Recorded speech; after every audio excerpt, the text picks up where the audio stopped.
আসসালামু আলাইকুম। IT house 24 এর পক্ষ থেকে সকলকে স্বাগত জানাচ্ছি আর বরাবরের মতো আপনাদের সাথে রয়েছি আমি মোহাম্মদ রবিউল ইসলাম। ওয়েলকাম ব্যাক বন্ধুরা। এই ভিডিওতে আমি আপনাদেরকে চমৎকার একটা ম্যাজিক দেখাবো এবং আপনাকে কয়েক ঘন্টার কাজ মাত্র 5 মিনিটেই করে দেখাবো।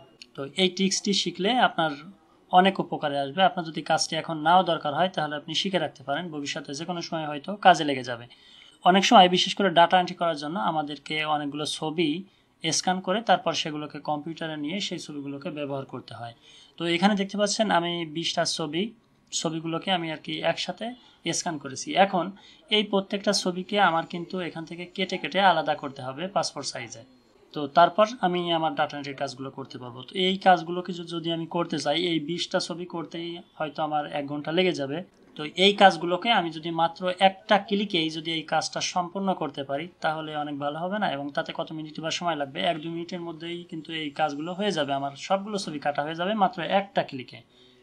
তো এখানে দেখতে পাচ্ছেন আমি স্ক্যান করার পর সবগুলো ছবি কিন্তু সোজাভাবে স্ক্যান হয় না, দু একটা কিন্তু একটু বাঁকা হয় আর দু একটা সোজা হয়, মানে সবগুলো সোজা নাও হতে পারে।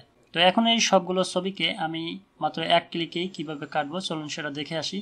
তো এই ছবিটা আপনি প্রথমে আপনার এই ফটোশপে নিয়ে আসবেন আর চেষ্টা করবেন ফটোশপের আপডেট ভার্সন ব্যবহার করতে।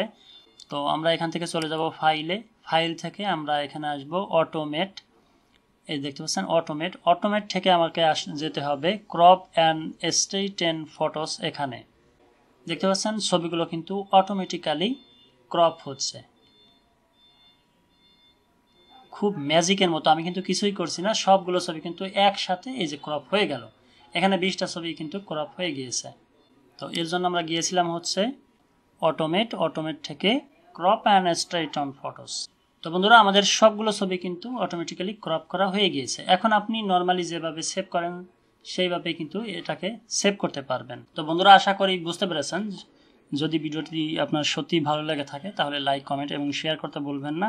আর যদি আমার চ্যানেলে নতুন হয়ে থাকেন তাহলে অবশ্যই সাবস্ক্রাইব করে পাশে থাকবেন। ফেসবুক থেকে দেখে থাকলে ফলো করে আমার সাথে যুক্ত থাকবেন। দেখা হবে পরবর্তী ভিডিওতে। সে পর্যন্ত সবাই সুস্থ থাকুন, সুন্দর থাকুন আর আইটি হাউস 24 এর সাথেই থাকুন। খোদা হাফেজ।